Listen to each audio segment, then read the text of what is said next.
The cruelest thing about losing my husband wasn't the funeral. It was discovering how quickly people erased me after the flowers died. 3 days after Daniel Whitmore was buried beneath a gray November sky in Hartford, Connecticut, I walked back into Whitmore Logistics wearing the same black wool coat I had worn to his funeral. The building stood exactly as it always had, 6 floors of glass and steel. My husband and I had spent 42 years building together, yet somehow it already felt unfamiliar. Employees lowered their eyes as I crossed the marble lobby.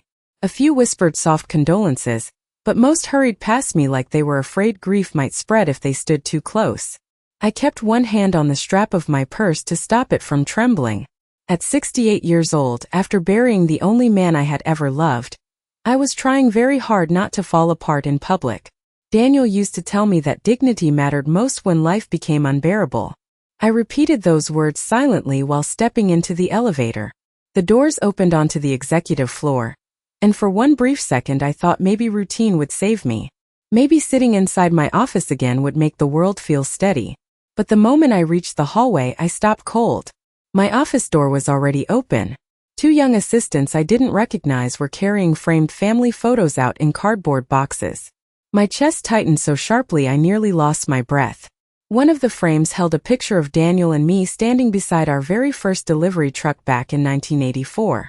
I stared at it in silence while one of the assistants awkwardly looked away. Then I heard heels clicking across the polished floor behind me. Vanessa! My daughter-in-law looked flawless in a cream-colored designer suit, not a strand of blonde hair out of place, not even a trace of mourning left on her face. She offered me a smile so polished it barely looked human. "Margaret," she said softly, as if we were discussing lunch plans instead of dismantling my life. "I wish someone had told me you were coming in today." I swallowed hard. Why are my things being removed? Her expression never changed. "We've had to restructure leadership. Quickly after Daniel's passing.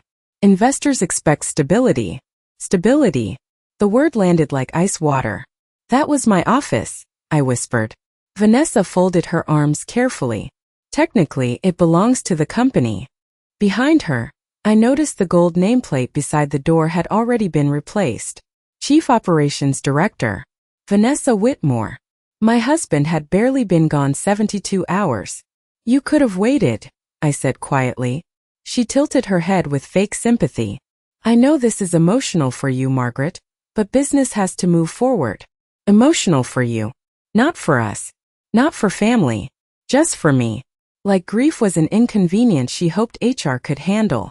I glanced around the hallway. Employees were pretending not to watch, but every single one of them was listening. Vanessa stepped closer and lowered her voice. "Actually, there's another matter." She handed me a folded paper. My fingers shook as I opened it. It was an employee reassignment notice.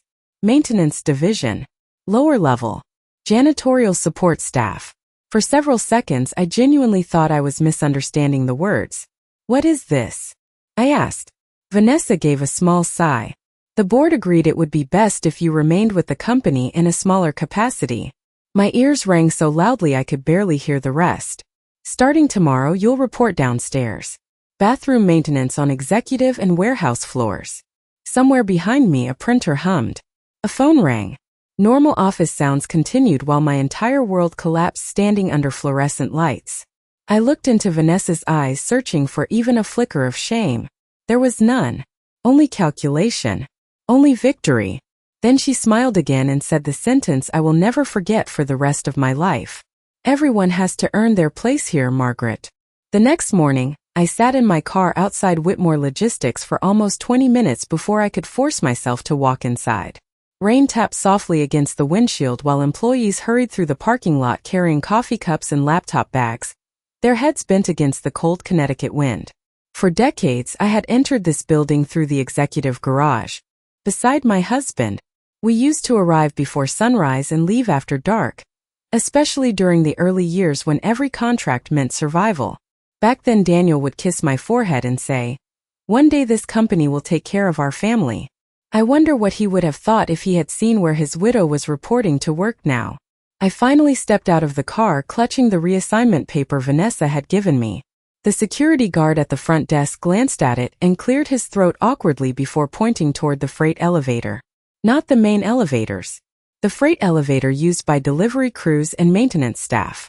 I thanked him anyway because humiliation feels heavier when people pity you. The lower level smelled faintly of bleach and damp concrete. Fluorescent lights buzzed overhead while industrial washing machines rumbled behind closed doors. A metal supply cart stood near the wall stacked with paper towels, rubber gloves, toilet cleaner, and trash liners. A short woman in blue maintenance scrubs looked up from a clipboard when I entered. "You must be Margaret," she said carefully. Her name tag read Gloria. She seemed nervous, like she had been warned about me in advance. "I am sorry about your husband." I nodded politely. My throat still tightened every time someone mentioned Daniel. Gloria handed me a folded uniform sealed in clear plastic. Dark gray pants. Pale blue work shirt. My name stitched over the pocket in cheap white thread. Margaret. No last name anymore. No Whitmore. No title. Just Margaret. I stared at the uniform for several seconds before forcing myself to take it. Gloria looked embarrassed on my behalf. "You can change in the locker room," she said softly. I changed slowly, folding my black cashmere coat with trembling hands before placing it inside a dented metal locker. The woman staring back at me in the mirror barely looked familiar. My husband had once called me the heart of Whitmore Logistics. Now I looked like a stranger preparing to scrub sinks for minimum wage. Around 8:30 that morning, Gloria handed me a cleaning checklist. Executive restrooms. Third floor conference suites. Warehouse employee. Break rooms. I pushed the janitorial cart into the hallway, while conversations abruptly stopped around me. Some employees pretended not to notice me. Others stared openly before turning away. One young receptionist looked absolutely horrified when she recognized me carrying a mop bucket past the accounting department. I could almost hear the question in her silence. How could they do this to her? Around noon, I entered the executive women's restroom to restock paper towels when the door swung open behind me. Vanessa walked in wearing heels sharp enough to sound like little knives against the marble floor. Two marketing managers followed beside her carrying tablets. Vanessa paused dramatically when she saw me kneeling beside the sink cabinet. "Oh good," she said brightly. "You are finally getting started." The women behind her exchanged uncomfortable glances. I lowered my eyes and continued organizing supplies because I refused to give her the satisfaction of seeing me break. Vanessa stepped closer. "The mirrors upstairs were streaked earlier," she added casually. "Attention to detail matters at this company." Then she smiled at the two younger women beside her and said, "Everyone has a role to play here." They gave nervous little laughs because people laugh when power tells them to.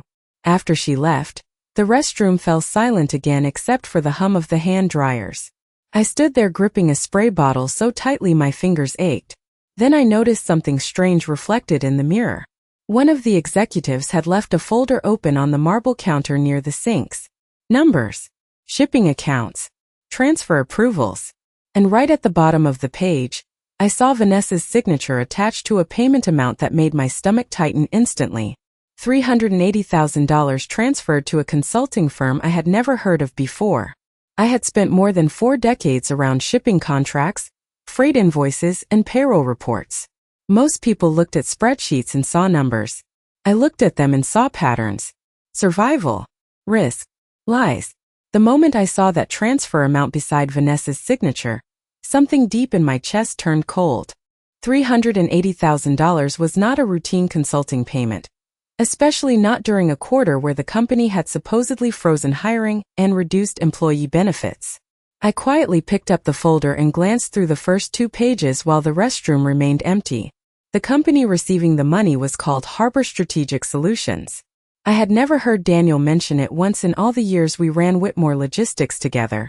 That alone unsettled me because my husband trusted very few outside consultants. He used to joke that expensive consultants only charged people for advice their wives could give for free at the dinner table. I carefully memorized the address listed at the top of the invoice before footsteps echoed in the hallway. I placed the folder back exactly where I found it, and resumed wiping the counter just seconds before 2 executives entered talking about freight delays in New Jersey. Neither of them even looked at me. It was strange how quickly people stopped seeing you once you wore a maintenance uniform. By late afternoon my lower back ached from pushing cleaning carts across 6 floors.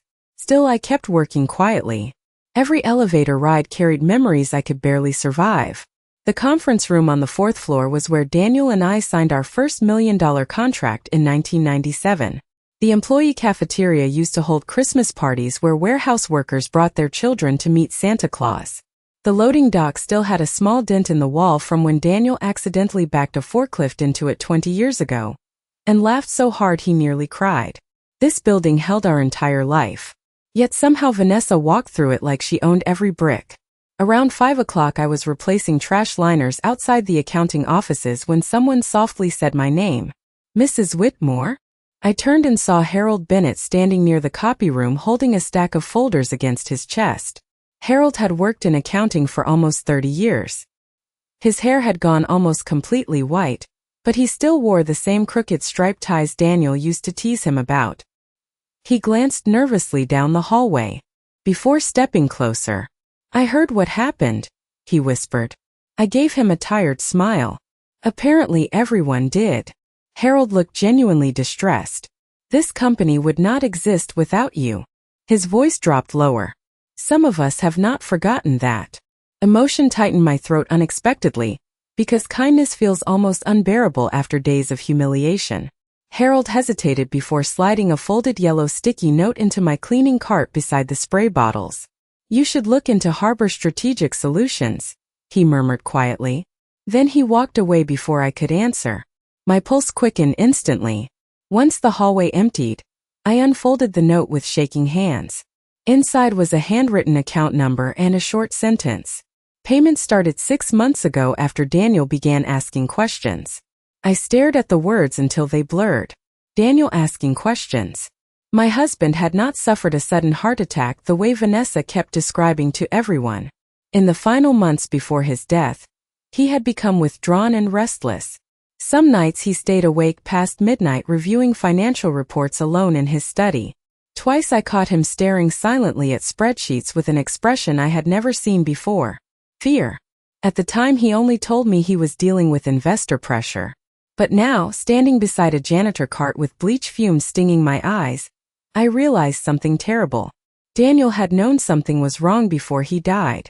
And whatever he discovered had terrified him enough to hide it from everyone around him. That night I could not sleep. The house Daniel and I had shared for 39 years felt painfully quiet without the sound of his footsteps moving through the hallway or the late-night jazz records he used to play in his study while reviewing contracts.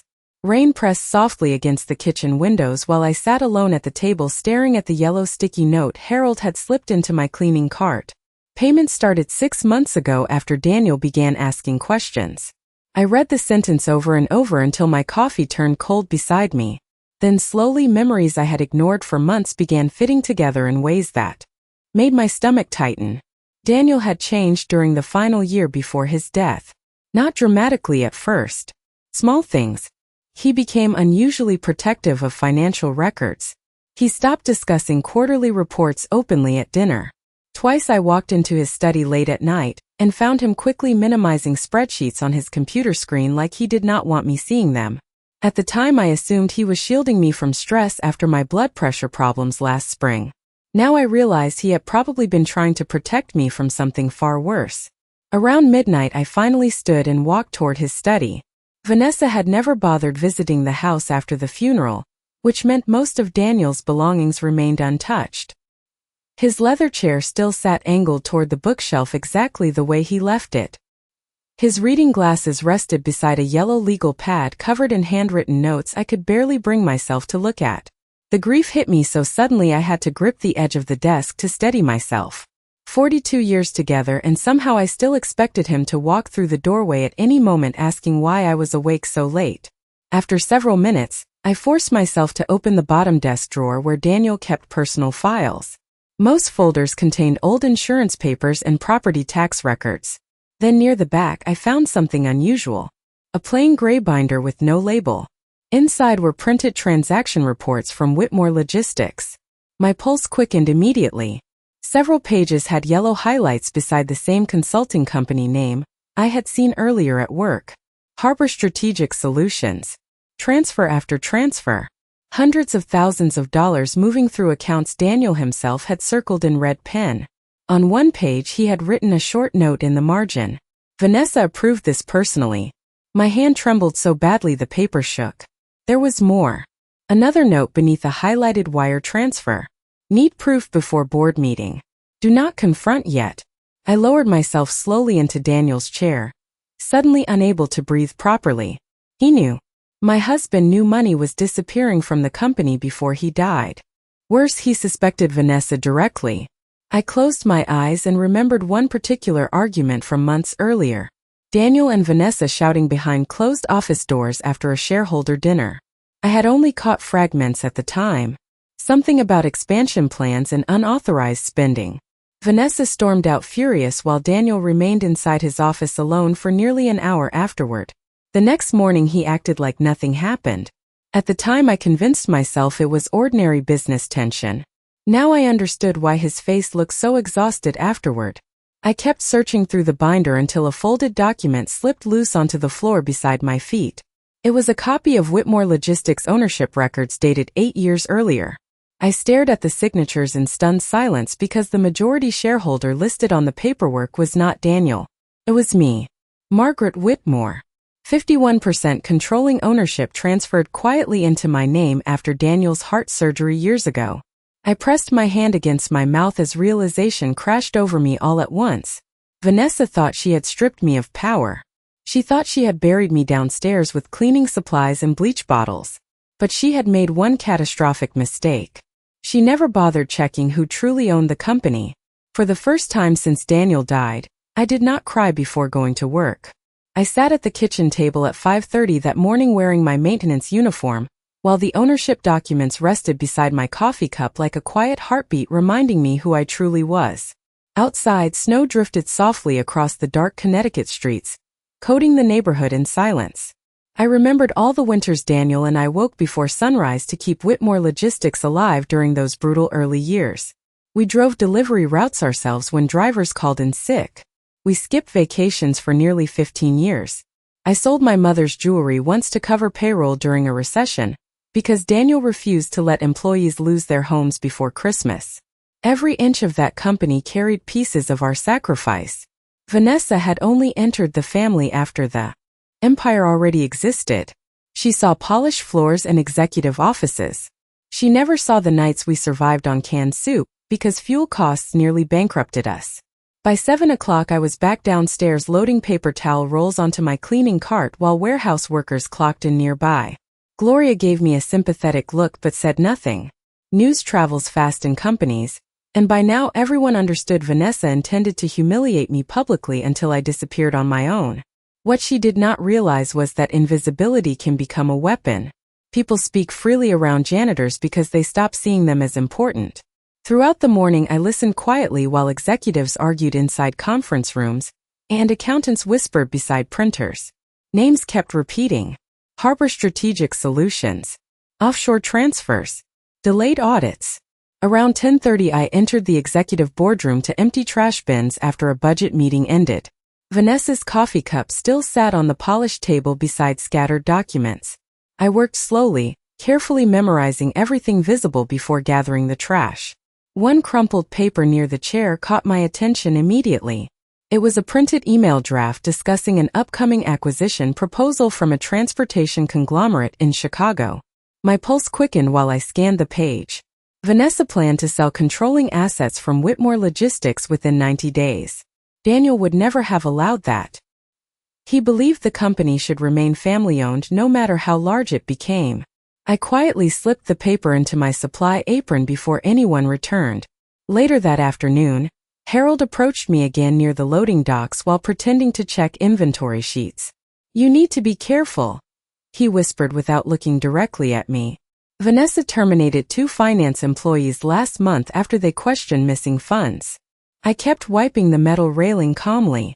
"How much money is missing?" Harold hesitated. "No one knows for sure anymore." His face looked pale beneath the warehouse lights. "But Daniel hired outside auditors before he died." That stopped me cold. "Outside auditors?" Harold nodded once. Then, suddenly the investigation disappeared. Before I could ask more questions, footsteps echoed nearby and Harold walked away immediately. My heart pounded the rest of the afternoon. Daniel had been preparing an investigation before his death. Vanessa knew it, which meant the humiliation downstairs was never just cruelty. It was strategy. She wanted me isolated, powerless, distracted by shame while she finished whatever plan had already begun months earlier. Around 6 that evening I pushed my cleaning cart into the underground parking garage to collect overflowing trash containers near the elevators. The garage was nearly empty except for a black luxury SUV parked beside the executive entrance. As I approached, I heard voices echoing through the concrete level. Vanessa and a man in an expensive charcoal coat stood near the vehicle speaking urgently. I stayed hidden behind a support column without meaning to eavesdrop, but then I heard my husband's name. Daniel almost ruined everything before he died, Vanessa snapped quietly. I told you I handled it. The man lowered his voice. Then why are auditors still asking questions? Vanessa crossed her arms tightly. Because some people refuse to let go of the past. Then she laughed softly. Fortunately, no one listens to an old cleaning lady. I stood frozen in the shadows gripping the handle of my janitor cart, while something inside me changed completely. Until that moment, I had only wanted answers. Now I wanted the truth badly enough to destroy everything Vanessa thought she controlled. Over the next 2 weeks, I became invisible in a way I had never imagined possible. Men who once stood when I entered a room now walked past me discussing million-dollar contracts while I emptied their trash cans. Executives who used to send me Christmas cards left coffee stains on conference tables without even acknowledging my presence as I cleaned them. At first the humiliation burned like acid in my chest. Then slowly, something unexpected happened. I started hearing everything. People speak carelessly around someone they consider beneath them. By the second week, I knew which managers feared layoffs, which supervisors were hiding shipping delays, and which executives secretly distrusted Vanessa's leadership. More importantly, I learned Vanessa was preparing for a major company celebration. Whitmore Logistics was approaching its 40th anniversary, and she planned to host a formal gala at the Hartford Regency Hotel for investors, executives, and media partners. Every department talked about it constantly. Vanessa intended to use the event to announce a new expansion deal that would supposedly secure the company's future. But I knew the truth now. The expansion was only a distraction while money disappeared behind fake consulting firms and hidden transfers. Late Thursday evening, I stayed behind cleaning the executive offices after most employees had gone home. Snow pressed against the windows outside while the upper floors sat nearly silent except for distant vacuum cleaners humming downstairs. I entered Vanessa's office carefully, pushing my supply cart across the thick cream-colored carpet she had installed after removing all traces of Daniel from the room. His old sailing photographs were gone. The antique clock his father gave him had disappeared. Even the framed company mission statement we wrote together decades ago had been replaced by modern abstract art that looked cold and expensive. I emptied the trash beside her desk when something caught my eye near the bookshelf. A storage key taped discreetly beneath the cabinet edge. My pulse quickened instantly. Vanessa always carried designer handbags too small for practical storage, which meant she likely used another secure location nearby. I slipped the key into my apron pocket just as voices echoed outside the office. I moved quickly behind the cleaning cart seconds before Vanessa entered with the same man from the parking garage. Up close, he looked to be in his late 50s with silver hair and the polished confidence of someone accustomed to expensive lawyers.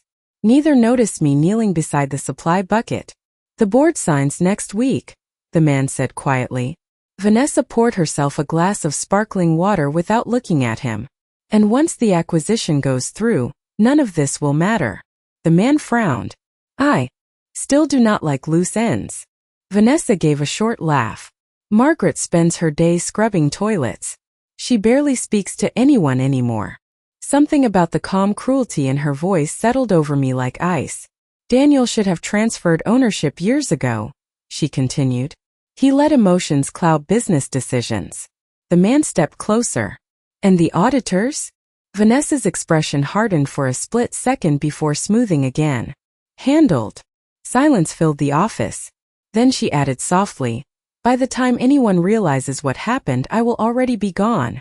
My heartbeat pounded so loudly I worried they would hear it. "Gone." Vanessa planned to take the money and disappear after selling the company Daniel spent his entire life building. After they left, I remained frozen beside the trash can for nearly a full minute before finally standing. My hands trembled as I pulled the hidden key from my apron pocket again. On the small metal tag was a locker number. Basement storage room C. I waited until nearly 9 o'clock when the building emptied completely before taking the freight elevator downstairs. The storage level smelled like dust, cardboard, and old machinery. Rows of metal lockers lined the concrete walls beneath flickering fluorescent lights. I found locker C17 near the back corner and slid the key into the lock. The door creaked open slowly. Inside sat a black fireproof document case and a small silver flash drive taped to the lid. Resting on top was a single handwritten envelope with my name on it, in Daniel's handwriting. My hand shook so badly I could barely open the envelope. Daniel's handwriting stared back at me in dark blue ink, slightly uneven in places the way it always became whenever he was tired. For a moment I simply held the letter against my chest because seeing his writing again felt like hearing his voice through a locked door. Then slowly, under the dim fluorescent lights of the storage room, I unfolded the paper. Margaret, if you are reading this, it means I waited too long to fix what I should have handled months ago. I stopped breathing. Daniel always spoke directly when something frightened him. There was no greeting. No comfort. Just urgency. I kept reading while my heartbeat echoed through the silent basement. Vanessa has been moving money through fake consulting accounts with outside partners. I discovered it during the spring audit. At first I believed it was poor judgment. Then I realized it was theft.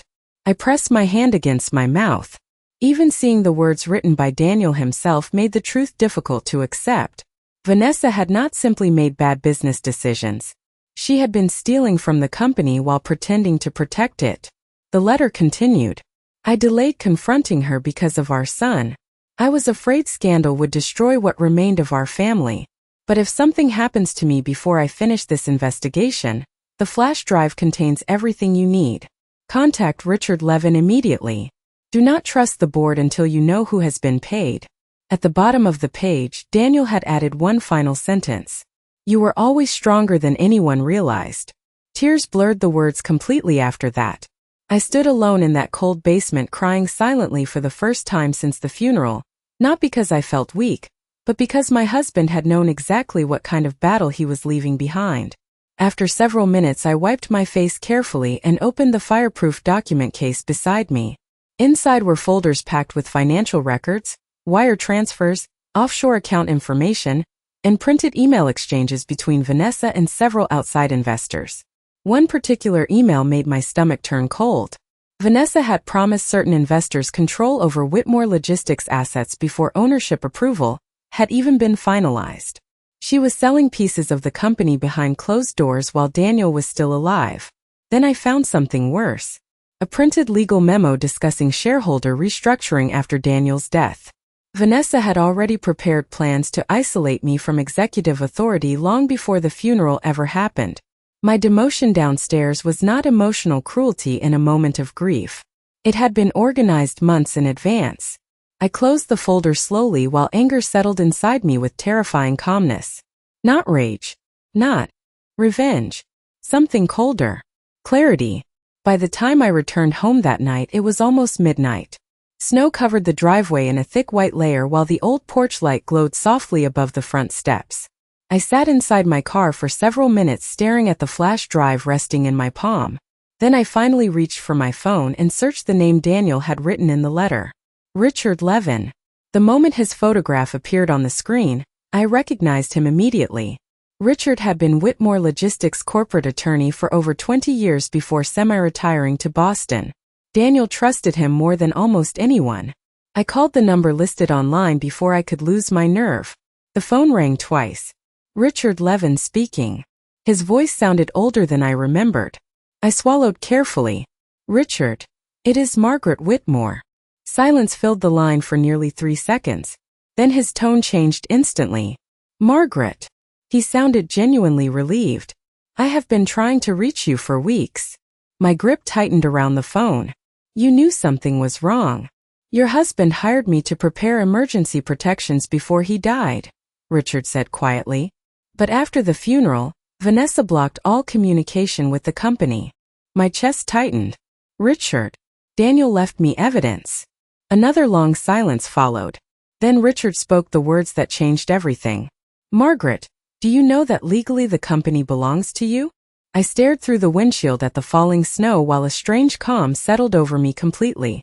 Downstairs at Whitmore Logistics, they still saw me as an old woman pushing a janitor cart through empty hallways. They had no idea the owner of the company was still quietly cleaning their floors.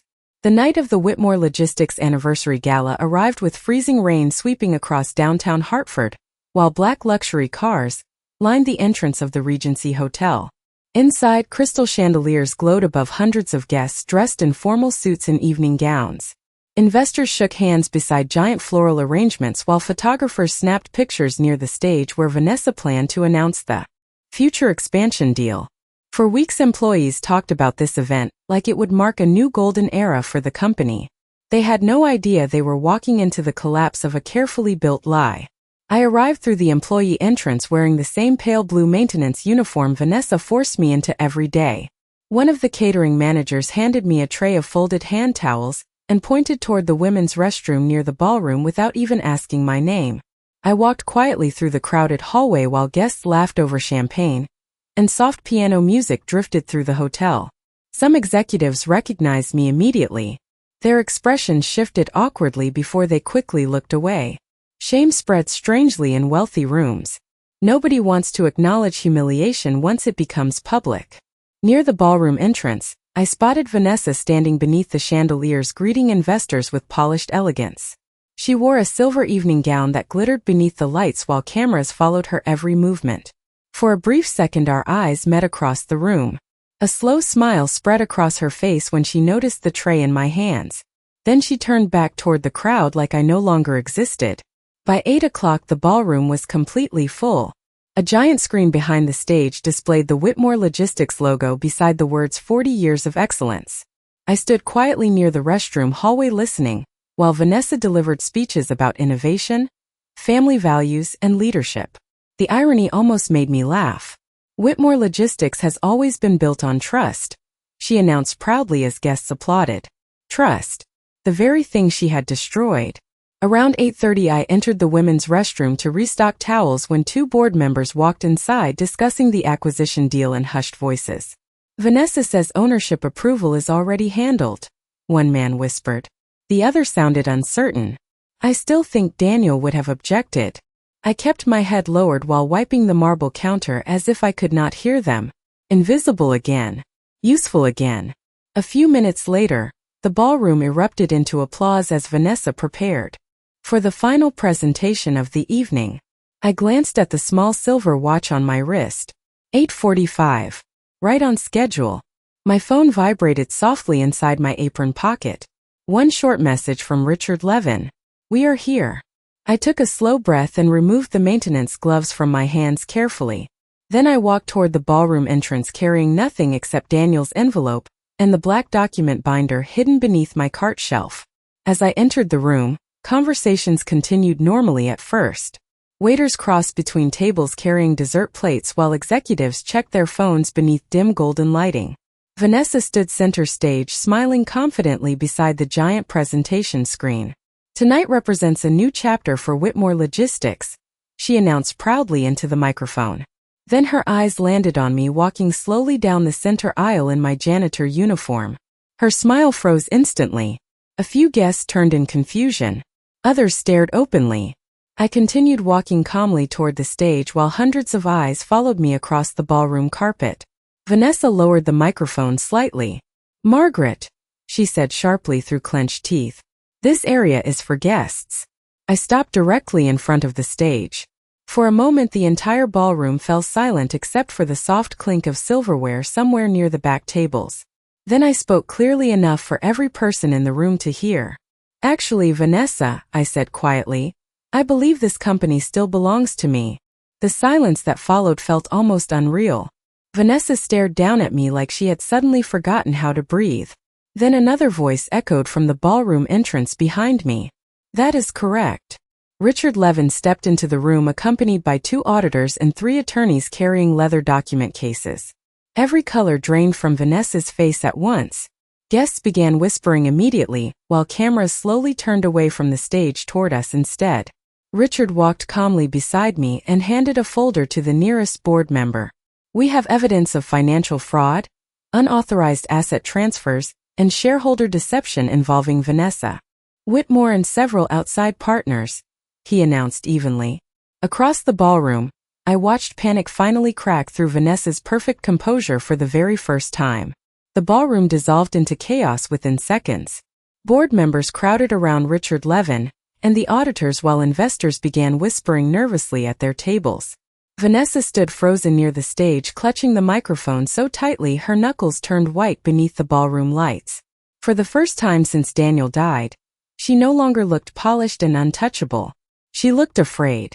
One of the auditors opened a thick document binder and began distributing copies across the front tables. These records show unauthorized transfers exceeding $12 million over the past 11 months, he announced calmly. Gasps spread across the room immediately. I remained standing quietly near the stage in my janitor uniform while executives stared at me with completely different eyes now. Not pity anymore. Not embarrassment. Recognition. Richard stepped beside me holding the ownership documents Daniel left behind. Margaret Whitmore retains controlling ownership of Whitmore Logistics, he said clearly enough for every person in the ballroom to hear. Any attempted asset sale without her approval is legally invalid. Vanessa finally found her voice. This is absurd, she snapped sharply. She has no idea how this company operates anymore. I looked at her steadily for several seconds before answering. I helped build this company when you were still in high school. Silence settled over the ballroom again. Somewhere near the back, a camera flash went off. Vanessa's face flushed instantly. You are confused because of grief, she continued desperately. Daniel was under enormous pressure before he died. Richard calmly opened another folder. Which is exactly why he hired independent auditors before his passing. Vanessa's expression cracked completely after hearing that. One of the board members, an older man named Charles Donnelly who had known Daniel for decades, slowly removed his glasses and stared at her in disbelief. You lied to all of us, he said quietly. Vanessa looked around the ballroom searching for support, but people were already pulling away from her physically, chairs shifting backward as though scandal itself carried weight. The silver-haired businessman from the parking garage suddenly stood and headed toward the exit without saying a word. Two investigators intercepted him before he reached the doors. I watched Vanessa realize in real time that the empire she thought she controlled was collapsing around her. Yet strangely I did not feel triumph. Only exhaustion. Weeks earlier she forced me to scrub executive bathrooms while pretending I no longer mattered. But humiliation reveals character more clearly than power ever does. I had learned that quietly pushing a janitor cart through empty hallways gave me more clarity than sitting in an executive office ever could. Richard gently touched my arm. Margaret, he said softly, the board would like you to address the company. Hundreds of eyes turned toward me again. I looked down briefly at my maintenance uniform, the pale blue shirt with my first name stitched above the pocket. Margaret. No title. No status. Just the woman who stayed after everyone else forgot who built the foundation beneath them. Slowly, I stepped onto the stage where Vanessa had stood only minutes earlier. The microphone felt cold in my hand. I looked across the ballroom filled with frightened executives, nervous investors, loyal employees, and people who suddenly could not meet my eyes. Then I spoke calmly. 40 years ago, my husband and I started Whitmore Logistics with one used truck and a rented warehouse that leaked every winter. The room remained completely silent. We built this company by treating people with honesty and dignity. Somewhere along the way, those values were replaced by greed. I glanced briefly toward Vanessa. Tears now streaked her carefully applied makeup while attorneys spoke quietly around her. I do not believe leadership is proven by how powerful you become, I continued softly. I believe it is proven by how you treat people once you think they are beneath you. Several employees lowered their heads after hearing that. I took a slow breath before finishing. Effective. Immediately, the asset sale is cancelled. A full investigation will move forward. And every employee who feared losing their livelihood because of this corruption will keep their job. Applause began slowly somewhere near the back of the ballroom. Then more voices joined in until the sound filled the entire room. Not loud celebration. Something quieter. Respect. 6 months later, I moved back into my original office overlooking the shipping yard, though I kept the old janitor badge inside my desk drawer as a reminder. Whitmore Logistics recovered slowly under new leadership and honest oversight. We established the Daniel Whitmore Scholarship Foundation for warehouse employees and their children. As for Vanessa, she disappeared from Connecticut shortly after the investigation concluded. I never saw her again. But some mornings before sunrise, I still walk through the building alone holding a cup of coffee while the loading docks come alive beneath the first light of day. And every time I pass the executive restroom on the 3rd floor, I remember something people often forget. The person cleaning the floor may still be the one who owns the building.